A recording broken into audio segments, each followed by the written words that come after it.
हमारे घर के हालात बहुत बुरे थे। मेरे पति को बिजनेस में भारी लॉस हुआ तो हम लोग एक छोटे से किराए के घर में रहते थे। आज मैं मार्केट से सब्जियां खरीद कर वापस आई तो मैंने रास्ते में मेरे मायके की नौकरानी को देखा जो बड़ी सी गाड़ी में कहीं जा रही थी। वो तो हमारे घर में काम किया करती थी। मेरे मम्मी पापा के घर के हालात मेरे घर से अच्छे थे और वो वहाँ पर बर्तन धोने के लिए आती थी, लेकिन वो तो बहुत ही खूबसूरत थी। मैंने सोचा कि गाड़ी के साथ इसका क्या चक्कर है। आजकल इतने हालात बुरे हो गए हैं कि हमें तो एक वक्त की रोटी पूरी नहीं हो रही है और यहाँ ये इतनी बड़ी गाड़ी में बैठी थी। मैं हैरान रह गई। वो इसी मोहल्ले में रहती थी, लेकिन उसने शायद घर बदल लिया था। वो मेरी अच्छी सहेली थी क्योंकि बचपन से ही वो हमारे घर में बर्तन वगैरह धोती थी। हम काफ़ी वक्त साथ बिताते। कभी कभी मैं उससे अपनी पुरानी चीज़ें भी दे दिया करती थी। इस बात का मैं कभी कभी गुरूर भी करती थी। शायद मुझे इसी बात की सज़ा मिल रही थी, लेकिन सोचा कि ज़रा उससे बात करती हूँ और पूछती हूँ कि उसके हालात कैसे बदल गए। लेकिन जब मैं उसके मोहल्ले में गई और मैंने पूछा कि सीमा का घर कौन सा है, तो मोहल्ले वालों ने कहा कि वो सीमा जो लोगों के घर में काम करती है। तो ये सुनकर मैं हैरान रह गई कि वो तो इतनी बड़ी गाड़ी में घूमती है, तो फिर अभी भी लोगों के घर में काम क्यों करती है, या फिर शायद बहुत बड़े घरों में काम करती होगी। लेकिन जितने भी बड़े घरों में काम करती हूँ, पैसे तो इतने नहीं दे सकते कि गाड़ी में घूमे फिरे। मैं तो बड़ी हैरान हो गई थी ये जानने के लिए कि लोगों के घर में काम करने वाली औरत के पास गाड़ी है और मेरा पति जो बिजनेस करता है, हमें 2 वक्त की रोटी पूरी नहीं होती, हमारे खर्चे पूरे नहीं होते, क्योंकि मेरे 2 बच्चे थे और बच्चे के खर्चे तो बहुत ज़्यादा होते हैं। मैं उससे मिलना चाहती थी, लेकिन वो घर पर नहीं थी, पर मैंने उसका घर देख लिया था। मैंने पड़ोसी से सीमा के बारे में पूछा तो उसने कहा कि वो तो बड़ी अजीब सी लड़की है। आपकी क्या लगती है, आपका क्या कोई रिश्ता है उससे? उसने मुझे ऐसे देखा कि अगर मैं कहूँ कि हाँ मैं उसकी रिश्तेदार हूँ तो कहेगी तो फिर आप भी बड़ी अजीब हैं। मैंने कहा कि वो मेरी सहेली है, हमारे घर में काम करती थी, बचपन से मैं इसको जानती हूँ। उसने कहा कि हाँ काम तो करती है लोगों के घर में, लेकिन हरकत इसकी बड़ी अजीब है। बहुत ज़्यादा पैसे आ गए हैं उसके पास, फिर भी लोगों के घर में काम करती है। मुझे तो लगता है कि घर में चोरियाँ वगैरह करती होगी, तभी उसके पास इतने पैसे हैं। मैंने कहा कि आपको किसी के बारे में ऐसी बात नहीं करनी चाहिए। मुझे भी पता नहीं था कि सीमा क्या करती थी और क्या नहीं, पर वो मेरी सहेली थी। मेरा इतना तो फ़र्ज़ बनता था कि अगर कोई उसकी बुराई कर रहा है तो मैं उसको ये कह सकूं कि आप गलत कह रहे हो। मैं 3-4 दिन के बाद फिर उसके घर गई और किस्मत से इस बार वो मुझे मिल गई। मुझे देखकर बहुत खुश हुई। उसने कहा कि तुम्हें मेरी याद कैसे आ गई? मैंने कहा कि बस बच्चों में उलझकर बहुत ज़्यादा बिजी हो गई थी, लेकिन आज वक्त निकाल कर आ रही हूँ। अब बच्चे भी बड़े हो गए हैं, इसीलिए ज़्यादा तंग नहीं करते। उनके पापा की छुट्टी थी, उनको बच्चों के पास बिठाया और सोचा कि तुम्हारे पास गप्पे शप्पे ही लगा लूँ। उसके घर के हालात तो मेरे घर के हालात से बेहतर थे। उसके घर में बड़ी सी टीवी लगी हुई थी, एसी भी लगा हुआ था। मैंने कहा कि ये सब कुछ क्या है, मैं तो हैरान हो गई हूँ। और मैंने सुना है कि तुम अभी भी लोगों के घर में काम करती हो। मैं संभाल कर बात कर रही थी कि कहीं मेरे मुंह से कोई ऐसी बात ना निकल जाए जो उसे बुरा लग जाए। मैंने बस इतना कहा कि तुम अभी भी काम करती हो वही वाला, तो तुम्हारे पास इतने ज़्यादा पैसे कहाँ से आए? क्या बड़े लोग बहुत ज़्यादा पैसे देते हैं? तब उसने मुझसे अपनी कहानी सुनाई और ऐसी बात बताई कि मैं हैरान रह गई। उसने मुझे कहा कि मैं एक ही घर में काम करती हूँ और अपनी तनख्वाह से ही मैंने ये सब कुछ खरीदा है। उसने कहा कि तुम्हारी शादी के बाद तुम तो बिजी हो गई और मेरी ज़िंदगी में तो कुछ भी बदलने वाला नहीं था। बस मैं इसी तरह लोगों के घर में काम करती थी, पर फिर मुझे एक बहुत बड़े घर में काम करने का मौका मिल गया। ये एक बहुत बड़ी हवेली है जहाँ पर 7 भाई रहते हैं और उनकी मम्मी ही सारा घर संभालती है। उसी ने अपने बेटों की शादियाँ भी करवाई है और अपनी मर्जी से करवाई है। सारी पत्नियाँ बहुत ही खूबसूरत है। वो सारी लड़कियाँ उनकी मम्मी की सहेली की बेटियाँ हैं। सबने पढ़ाई की है, सबके पास डिग्रियाँ हैं, लेकिन उन्हें आता जाता कुछ नहीं है। मैंने कहा कि क्या वो लोग तुम्हें ज़्यादा पैसे देते हैं? उसने कहा कि हाँ, वो लोग मुझे 30,000 महीना देते हैं, क्योंकि उनका बहुत बड़ा घर है, बहुत ज़्यादा काम होते हैं और नौकरानी आजकल मिलती नहीं है। मैंने कहा कि 30,000 महीना कमाती हो, फिर भी इतना सब कुछ कैसे ले लिया? मुझे अभी भी समझ नहीं आ रहा था। उसने कहा कि क्यों, मेरा राज जानने के लिए आई हो? मैंने कहा कि हाँ। मैंने उसको बताया कि मेरा पति बिजनेस करता है, बहुत मुश्किल हो जाती है, कभी कोई चीज़ ख़त्म हो जाती है तो कभी कोई और, कोई खुशी नहीं रही ज़िंदगी में, दिल को कोई सुकून नहीं है। उसने कहा कि तुम जब यहाँ से जाओगी ना तो तुम्हारे दिल को सुकून आ जाएगा। मैंने कहा कि क्या मतलब है, मैं समझी नहीं। उसने कहा कि बाद में समझ जाओगी, पहले तुम्हें एक चीज़ दिखाती हूँ। इतना कहकर वो मुझे उसके बेडरूम में ले गई। उसके बेडरूम में बहुत अच्छे अच्छे फर्नीचर पड़ा हुआ था। इधर एक अलग से टीवी लगी हुई थी। आसपास डेकोरेशन की चीज़ें भी पड़ी हुई थी। ऐसी ऐसी चीज़ें पड़ी थी जिनकी इंसान को ज़रूरत नहीं थी, लेकिन उसने ये चीज़ें रखी हुई थी। शायद इसको ऐसी चीज़ों का शौक़ था। इतना ज़्यादा मेकअप कि मैं तो हैरान रह गई। अभी भी उसने मेकअप किया हुआ था और बहुत ज़्यादा खूबसूरत लग रही थी। वो फ़ोटो एल्बम उठाकर लाई और उसने मुझे कहा कि ज़रा इस एल्बम को देखो, मैं फिर तुम्हें बाकी की बात बताऊंगी। जब मैंने उस एल्बम को देखा तो मेरे तो कदमों तले ज़मीन निकल गई। जब मैंने पहली तस्वीर देखी तो मैं खुश हो गई, क्योंकि उसमें सीमा दुल्हन बनी हुई थी और उसके साथ एक लड़का खड़ा था जिसकी शक्ल कुछ ज़्यादा अच्छी नहीं थी। मैंने कहा कि अच्छा, तुम्हारी शादी भी हो गई है, लगता है तुम्हारा पति कोई अच्छा बिजनेस करता होगा। लेकिन जब मैंने दूसरी फ़ोटो देखी तो मेरे कदमों तले ज़मीन निकल गई। दूसरी फ़ोटो में भी सीमा दुल्हन बनी खड़ी थी, लेकिन उसके साथ जो पति खड़ा था वो कोई और ही था। इसी तरह जब मैंने तीसरी फ़ोटो पलटी तो आगे भी यही हाल था। 7 फ़ोटो में 7 अलग अलग लोगों के साथ दुल्हन बनी खड़ी थी। मैंने कहा कि ये सब कुछ क्या है। मैं बुरी तरह से हैरान हो गई थी, जबकि सीमा हंस रही थी। मैंने कहा कि तुम हंस क्यों रही हो? मुझे तो कुछ समझ नहीं आ रहा है कि मैं हंसूं या तुमसे सवाल करूं। लेकिन सवाल क्या करूं? ये कैसे हो सकता है कि तुम एक साथ 7 लोगों से शादी कर सकती हो? उसने कहा कि मैं ज़रूरत से ज़्यादा चालाक हूँ। दुनिया में 2 तरह के लोग होते हैं, जो ख़ानदानी अमीर और दूसरे जो अपनी चालाकी से पैसे कमाते हैं। मैंने कहा कि मुझे समझ नहीं आ रहा, जल्दी जल्दी मुझे सब कुछ बताओ ना, ताकि मैं समझ सकूं कि ये सब कुछ क्या है। उसने एक ही वक्त में 7 लोगों से शादी कैसे की हुई थी? ऐसा कैसे हो सकता था? एक औरत 7 मर्दों से शादी नहीं कर सकती। लेकिन सीमा कह रही थी कि मैं सच कह रही हूँ। मैं उसकी तरफ हैरान होकर देखने लगी। तब उसने बताया कि जो 7 मर्द तुम देख रही हो, मैंने इनके साथ सच में शादी कर ली है। जिस घर की मैं बात कर रही थी, ये वही 7 भाई है। उनकी पत्नियों को इस बारे में कुछ भी नहीं पता और उनको भी आपस में इस बात का पता नहीं है कि मैंने उन सब के साथ शादी की हुई है। ये लोग अपनी पत्नियों से बहुत ज़्यादा डरते हैं। मुझे इन सबको उस पॉइंट पर लाने के लिए बहुत ज़्यादा मेहनत करनी पड़ी, इतनी मेहनत कि तुम सोच भी नहीं सकती। मैंने कहा, पर कोई औरत कभी भी 7 मर्दों से शादी नहीं कर सकती। उसने कहा कि मुझे पता है। मैंने कहा कि उनको पता चल गया तो तुम क्या करोगी अपनी ज़िंदगी में? क्या तुम किसी गलत रास्ते पर चल रही हो? उसने कहा कि नहीं, मैं किसी गलत रास्ते पर नहीं चल रही। तुम मेरी पूरी बात सुनोगी तो तुम्हें पता चल जाएगा।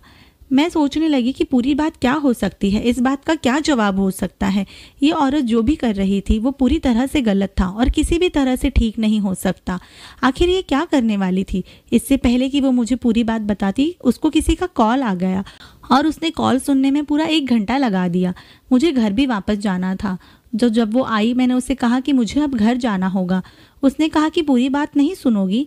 मैंने कहा कि मेरा पति गुस्सा करेगा, मेरे बच्चे उसको तंग कर रहे होंगे, तो अब मुझे निकलना चाहिए, मैं फिर से आऊँगी। उसने कहा कि चलो, अब जब तुम दोबारा आओगी तो तुम्हारे साथ बहुत अच्छा हो जाएगा। मैंने कहा कि तुम्हारी इस बात का क्या मतलब है? देखो, मुझे झूठी उम्मीदें ना दो। मुझे पता है कि मैंने तुम्हें बहुत ज़्यादा तंग किया है, लेकिन अब मेरे साथ भी बुरा हो रहा है। ज़िंदगी बड़ी मुश्किल हो गई है। उसने कहा कि नहीं, मुझे तुमसे कोई प्रॉब्लम नहीं, मैंने तुम्हें माफ़ कर दिया है और तुम्हारी ज़िंदगी बिल्कुल भी बुरी नहीं होगी, सब कुछ ठीक हो जाएगा। उसके बाद मैं घर के कामों में और बच्चों में व्यस्त हो गई। मेरी उससे पूरी बात तो हुई ही नहीं थी और उसने कहा था कि जब तुम हार जाओगी तो मैं तुम्हें खुश कर दूंगी। पता नहीं ऐसी क्या बात थी, इससे मुझे भी खुशी मिलने वाली थी, इसीलिए मैं उससे मिलने ज़रूर जाना चाहती थी, पर मुझे अब जाने का टाइम ही नहीं मिल रहा था। पर एक दिन मैं अपने बच्चों को लेकर सीमा के घर वापस पहुंची। मेरे बच्चों ने तो मुझे आधे रास्ते में ही तंग कर दिया था। एक का हाथ पकड़ती तो दूसरा भाग जाता था। वो बेचारे भी क्या करते, उनको भूख लगी हुई थी। घर में खाने के अलावा उनके लिए और कोई चीज़ नहीं थी। बच्चों को बिस्किट वगैरह भी खाने होते थे, लेकिन हम मुश्किल से ही खाना पूरा करते थे। जब मैं सीमा के घर के पास पहुंची तो मुझे सामने वाली औरत ने कहा कि वो तो घर पर नहीं है, कहीं चली गई है। मैंने कहा कि अच्छा, मुझे बड़ा अफसोस हुआ कि मैं इतनी मुश्किल से यहाँ आई और वो यहाँ पर नहीं है। थोड़ी देर के बाद उस औरत ने मुझे कहा कि वो आपके लिए एक पैकेट छोड़ गई है। मैंने वो पैकेट ले लिया और मैं अपने घर चली गई। जब मैंने पैकेट खोला तो उसके अंदर नंबर था। मैंने उस नंबर पर कॉल किया तो उसने कहा कि मैंने तो तुम्हारे लिए ये 1 हफ्ते से ये पैकेट छोड़ रखा था, क्योंकि मुझे पता था कि तुम ज़रूर आओगी, लेकिन तुमने बड़ी देर से कॉल किया। मैंने कहा कि यार, मुझे आने का टाइम ही नहीं मिला। तुम कहाँ चली गई? उसने कहा कि मैं वहाँ चली गई हूँ जहाँ मैं हमेशा से जाना चाहती थी, अब वापस नहीं आऊँगी। लेकिन तुम मेरे घर के साइड पर एक छोटा सा गमला रखा है, उसे हटाओगी तो तुम्हें घर की चाबी मिल जाएगी। वो सारा घर और घर की एक एक चीज़ अब तुम्हारी है। मैं ये सुनकर हैरान रह गई। मैंने कहा कि तुम ये क्या कह रही हो? उसने कहा कि हाँ, तुम मेरे इकलौती सहेली हो, तुम्हारे अलावा मेरा इस दुनिया में और कोई नहीं है। मैं तुम्हें ऐसे हालत में नहीं देख सकती, इसीलिए वो सब अब तुम्हारा है। जब मैंने अपने पति को बताया, उसने मुझे बहुत सारी बातें सुनाई। कहा कि तुम्हारी सहेली तुम्हें पागल बना रही है, तुम वहाँ जाओगी तो वहाँ कुछ नहीं होगा। कहीं ऐसा ना हो कि वो कोई गलत काम कर रही हो और तुम वहाँ जाओगी तो वो तुम्हें ही फंसा ना दे। मैं तुम्हें वहाँ पर नहीं जाने दूंगा। मेरे पति ने तो मुझे 2-3 दिन तक वहाँ जाने ही नहीं दिया, लेकिन मैं फिर भी खुद ही वहाँ चली गई क्योंकि मेरा दिल कह रहा था कि कुछ अच्छा होने वाला है। जब मैं वहाँ गई तो मैंने गमला उठाया, उसके नीचे सच में चाबी थी। मैंने घर खोला तो घर में सारा सामान भी मौजूद था। थोड़ी देर के बाद जब मैं बेडरूम में गई तो वहाँ पर भी सारा का सारा सामान मौजूद था। सीमा ने कहा था कि ये घर अब तुम्हारा है। मैंने अपने पति को भी बुला लिया।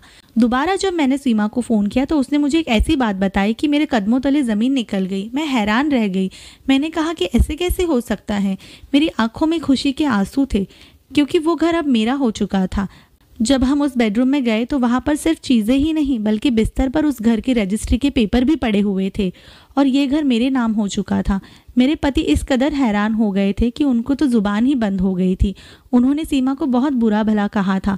उन्होंने कहा था कि ये तुम्हारी सहेली तुम्हें बेच कर आ जाएगी, हमें पता भी नहीं चलेगा, ये बेइज्जत लड़की है। लेकिन अब उनका सिर शर्म से झुका हुआ था और मेरी आंखों में खुशी के आंसू थे। हम लोग तो किराए के घर में रहते थे और हमारे घर में सिवाय बेड और बिस्तर के और कुछ भी नहीं था, लेकिन यहाँ पर मुझे सब कुछ मिल गया। मैंने जब दोबारा फ़ोन किया तो उसने कहा कि मैं तुमसे दोबारा फ़ोन पर बात नहीं कर पाऊंगी, लेकिन आखिरी बार तुमसे फ़ोन पर बात कर रही हूँ। उसने मुझे उसकी पूरी कहानी बताई। उसने कहा कि वो 7 भाइयों ने मेरा जीना मुश्किल कर दिया था। उनकी पत्नियां होने के बावजूद भी वो मुझ पर गंदी नज़र रखते थे। दिन ब दिन उनकी हरकतें बढ़ती जा रही थी। अब मेरी इज्जत पर बनाई थी। मुझे समझ नहीं आ रहा था कि मैं क्या करूँ। वैसे तो ये लोग सबके सामने बहुत शरीफ बनते थे, पर सारे एक से बढ़कर एक थे। मैंने तय कर लिया कि इन्हें इन्हीं के जाल में फंसाऊंगी। जब मैंने उन्हें कहा कि मैं उनकी होने के लिए तैयार हूँ, पर इससे पहले उनको मुझसे शादी करनी होगी, वो मेरे इश्क में वैसे ही पागल हो गए थे। उसने कहा कि वो 7 भाई अपनी पत्नियों से बहुत डरते थे, इसीलिए उनसे शादी करने में मुझे इतना वक्त लग गया। लेकिन असल में मेरी किसी से शादी नहीं हुई है, वो सब कुछ झूठ था। मैंने उनके साथ झूठ बोला था और वो तस्वीरें बनाने के लिए मैंने ये सब किया था। उसके बाद मैंने उनको कहा कि हम लोग शादी के कुछ समय बाद दूर ही रहेंगे क्योंकि मैंने 3 महीने की मन्नत मानी है जिसके तहत हम लोग एक दूसरे के साथ नहीं रह सकते। वो लोग तो इस बात पर भी राजी हो गए और सब कुछ उसी तरह चल रहा था जैसे मैंने सोचा था। मैंने उनका भरोसा जीता, उनके साथ और तस्वीरें बनाई, वॉइस रिकॉर्ड करी जिसमें वो लोग मुझे मेरी जान और पता नहीं क्या कुछ कह रहे थे। मैंने सारे सबूत इकट्ठा कर लिए। मैं सबूत ही तो इकट्ठे कर रही थी। वो लोग बहुत अमीर थे। जब मेरे पास उन सब के खिलाफ बहुत सारे सबूत इकट्ठा हो गए तो मैंने उन्हें कहा कि मैं उनकी पत्नी को सब सच बता दूंगी। तुमने मेरे साथ शादी कर रखी है और तुम्हारी मम्मी को भी पता चल जाएगा। वो लोग पत्नी से ज़्यादा तो अपनी मम्मी से डरते थे क्योंकि उनकी पत्नियां उनकी माँ की सहेली की बेटियां थी और वो बुरी तरह से थरथर कांपने लगे। मैंने उनको ये भी बता दिया कि हमारी कोई शादी नहीं हुई, लेकिन ये सब साबित करने के लिए तुम्हारी आधी ज़िंदगी गुजर जाएगी और इतनी देर में तो तुम्हारी पत्नियां और तुम्हारी मम्मी तुमसे नफरत करने लगेगी। वो लोग बहुत ज़्यादा परेशान हो गए। उन्होंने कहा कि जो मांगती हो हम दे देंगे, बस हमारी जान छोड़ो और ये सब सबूत ख़त्म कर दो। मैंने मुँह मांगी कीमत ली, वो भी सारे भाइयों से। मेरे पास इतने पैसे हैं कि तुम्हें मैं बता भी नहीं सकती क्योंकि ये लोग खानदानी अमीर थे। मेरे पास बहुत ज़्यादा दौलत है। मुझे अब इस घर की ज़रूरत नहीं है। पहले तुम बहुत ज़्यादा खूबसूरत और बहुत अच्छी होती थी, लेकिन शादी के बाद तुम्हारी हालत अजीब सी हो गई है। शायद इसलिए नहीं कि तुमने बच्चे पैदा किए, बल्कि इसलिए कि गरीबी इंसान की हालत बिगाड़ देती है, उसे बदल देती है, उसकी शक्ल तक बदल जाती है। मेरा अपना तो और कोई है नहीं इस दुनिया में, इसीलिए मैं ये सब कुछ तुम्हें दे जा रही हूँ। मेरे पास इतने पैसे हैं कि मैं किसी और शहर में जाकर अच्छा सा घर बना लूँगी और मेरी बाकी की ज़िंदगी भी गुजर जाएगी। बस तुम अपना बहुत ज़्यादा ख्याल रखना और अपने बच्चों का भी, और मेरे लिए दुआ करती रहना। मुझे तुमसे और कुछ नहीं चाहिए। मैंने घर के कागजात भी वहीं पर रख दिए हैं, तुम्हें वहाँ से कोई नहीं निकाल सकता और सब कुछ तुम लोगों का है। मैं वाकई हैरान थी और मैंने उसकी अकल की दाद दी। दुनिया की नज़र से देखा जाए तो गलत था, लेकिन मुझे लगता है कि उसने बिल्कुल ठीक किया। क्योंकि आजकल की दुनिया में ज़िंदा रहने के लिए आपको सिर्फ पैसे की ही ज़रूरत है। अगर वो ये सब कुछ ना करती तो क्या करती? खूबसूरत लड़की का इस दुनिया में अकेले रहना बहुत मुश्किल होता है। कदम कदम पर दरिंदे मिलते हैं। उसके साथ कोई गलत काम करता, उसके पहले उसने अपनी अकल का इस्तेमाल किया, और जिन मर्दों के साथ ये सब हुआ उनके साथ तो यही होना चाहिए था, क्योंकि उन्होंने अपनी पत्नी, अपनी माँ को धोखा दिया था और अपने गंदे इरादे पूरे करने के लिए इन्होंने चुपकर शादी की। उनके साथ तो ये बहुत अच्छा हुआ। मैं तो वैसे ही ऐसे मर्दों के खिलाफ हूँ जो दो दो शादियाँ करने का ख्वाब रखते हैं, जबकि एक औरत को भी ठीक से नहीं रख सकते। इसीलिए मुझे सीमा के किए पर कोई भी अफसोस नहीं था। उसने बिल्कुल ठीक किया और अपनी ज़िंदगी संवार ली। उसने कहा कि वो बार बार मुझसे बात नहीं कर सकती और मैं भी उसको बार बार फ़ोन ना करूं। उसने कहा कि वो किसी दिन मुझे ज़रूर मिलने के लिए आएगी। मैं हमेशा उसके लिए दुआ करती हूँ। उसने एक पल में मेरी ज़िंदगी पलट दी। ऊपर वाले का शुक्र है कि आज मेरी ज़िंदगी में सब कुछ है और मैं बिल्कुल ठीक हूँ। तो दोस्तों, उम्मीद है आपको मेरी कहानी अच्छी लगी हो। कहानी अच्छी लगने पर लाइक और शेयर ज़रूर करें और ऐसी कई दिलचस्प कहानियाँ सुनने के लिए आपके कहानी सुनो चैनल को सब्सक्राइब करना ना भूलें। धन्यवाद।